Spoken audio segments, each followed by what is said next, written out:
당신이 방금 절대 권력을 가진 최고의회에서 협박을 받았다고 상상해 보세요. 네, 아주 살기 어린 협박 말이죠. 맞아요.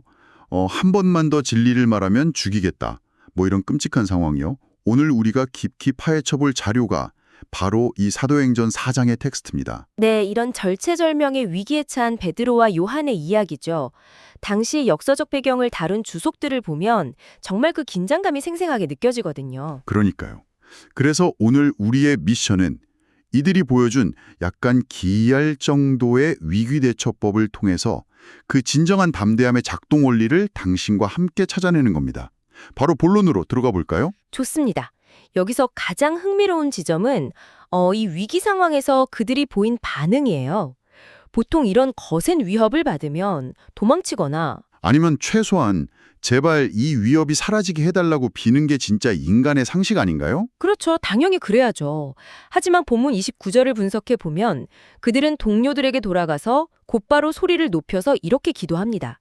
주여, 이제도 그들의 위협함을 굽어보시옵소서. 잠깐만요. 그 대목이 제겐 너무 이질적으로 느껴졌거든요. 어떤 점에서요? 막 본능적으로라면 당연히 저 악당들을 없애주세요 라거나 우리를 안전한 곳으로 피하게 해주세요 이렇게 구해야 하지 않나요? 그런데 텍스트를 다시 뜯어보면 위협 자체를 없애달라는 말이 정말 단 한 줄도 없더라고요. 바로 그겁니다. 그들은 현실을 부인하거나 회피하지 않았던 거죠. 아, 회피가 아니라 직시요. 네. 오히려 그 살깃띤 위협을 하나님의 주권이라는 더 거대한 렌즈 아래로 가져가서 똑바로 직시했습니다. 위협을 없애달라고 한 게 아니라 하나님께서 이 상황을 굽어보시며 자신들이 계속 흔들림 없이 말씀을 전할 수 있게 해달라고 간구한 겁니다. 와, 그러니까 이건 마치 그 거대한 폭풍우를 만난 선원이 폭풍우 자체를 잠재워달라고 비는 대신에 네. 그 미친 파도를 뚫고 나아갈 아주 튼튼한 배를 달라고 기도하는 거랑 똑같군요. 오, 아주 정확한 비유입니다. 그 튼튼한 배가 바로 담대함인 거고요. 상황의 변화보다 내면의 돌파를 구한 셈이죠. 내면의 돌파. 정말 멋진 표현이네요. 그리고 30절을 보면 이 담대함을 그저 허공에 외치는 고독한 메아리로 끝나지 않습니다. 병을 낫게 하시고 표적과 기사가 이루어지게 하옵소서라고 덧붙이거든요. 아, 그건 자신들이 담대하게 진리를 외칠 때 하나님께서 뒷뒤에서 실제적인 능력으로 동행해 주시길 기대했다는 뜻인가요? 정확합니다. 자신들의 말이 진리임을 증명해 주시는 그런 능력의 동행을 구한 거죠. 근데 도대체 이 사람들은 어떻게 이런 사고의 전환을 할 수 있었던 걸까요? 막 평범한 인간이라면 직장 상사의 부당한 압박이나 관계 단절이 두려워서 그냥 다수의 의견 뒤에 숨어버리는 게 보통이잖아요. 이 현상을 제대로 이해하려면 기독교적 관점의 더 큰 그림을 봐야 합니다. 원래 인간은 하나님의 질서를 담대히 세상에 세우는 존재로 창조되었거든요. 원래는 그런 튼튼한 존재였다는 거군요. 맞아요. 하지만 타락이라는 영적 사고를 겪으면서 아주 치명적인 시각적 왜곡이 발생했죠. 시각적 왜곡이요? 네, 하나님의 크심보다 세상의 위협이 훨씬 더 거대하게 보이게 된 겁니다. 사람들의 시선이나 사회적 불이익 같은 거요. 이 두려움의 왜곡이 결국 우리를 소심하게 만들고 진리와 타협하게 만드는 거죠. 아하, 그래서 우리가 보통 위기 상황에서 막 나 용기를 내야 해 이렇게 다짐할 때 그토록 힘든 거였군요. 맞습니다.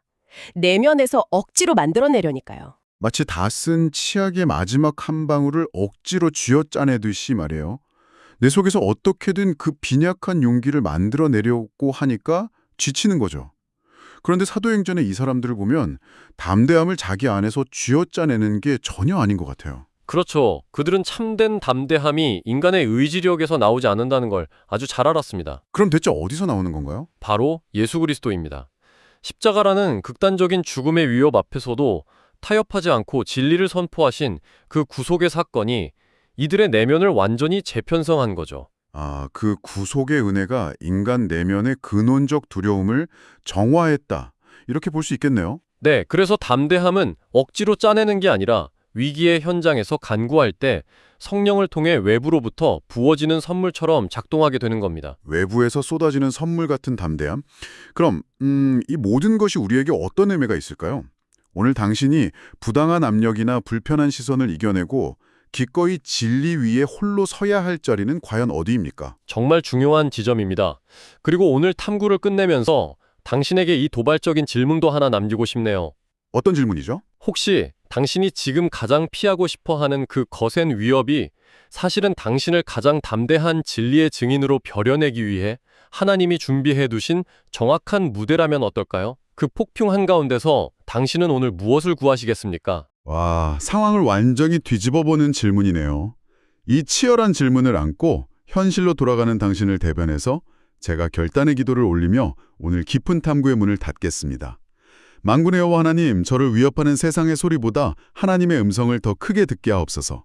상황이 편안해지기만을 구하는 소심함을 가리게 하시고 위기의 순간에 성령이 주시는 담대함으로 기꺼이 진리 편에 서게 하소서. 어떤 압력 앞에서도 진리의 편에 기꺼이 홀로 서는 담대한 사명자가 되게 하옵소서.